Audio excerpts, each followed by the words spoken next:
রাসূলুল্লাহ সাল্লাল্লাহু আলাইহি সাল্লাম ইরশাদ ফরমায়, আমার কোন উম্মতে যদি জুমার দিন আসরের নামাজ পড়ে, জুমার দিন আসরের নামাজ পড়ে, কোনো কথাবার্তা না হইয়া, জুমার দিন আসরের নামাজ পড়িয়া কোনো কথাবার্তা না হইয়া যদি আমার উম্মতে আমি নবীর উপরে 80 বার দরুদ শরীফ বেজে, আমার এই উম্মতের আমলনামা থেকে 80 বছরের সগীরা গুনাহ আল্লাহ রাব্বুল আলামিন মিটাইয়া দিলাইবা। সুবহানাল্লাহ। তো মুআজ্জাজ হাজিরিন, জুমার দিন রাসূলুল্লাহ সাল্লাল্লাহু আলাইহি ওয়াসাল্লামের উপরে আমরা বেশি বেশি দরুদ শরীফ বেচতাম। আমরা যদি সারা দিন নাও পারি, এই গুরুত্বপূর্ণ আমলটা আমরা করতাম।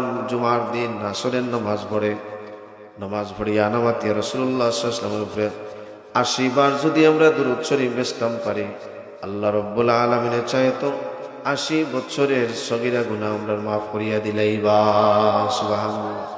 এই দরুদ শরীফটা হইল আল্লাহুম্মা সাল্লি আলা সাইয়্যিদিনা মুহাম্মাদিন নাবিয়্যিল উম্মি ওয়া আলা আলিহি ওয়া আসহাবিহি ওয়া বারিক ওয়া সাল্লিম।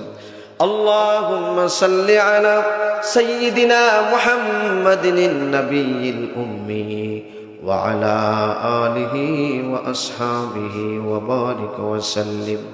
আল্লাহুম্মা সাল্লি আলা সাইয়্যিদিনা মুহাম্মাদিন নাবিয়্যিল উম্মি ওয়া আলা আলিহি ওয়া আসহাবিহি ওয়া বারিক ওয়া সাল্লিম।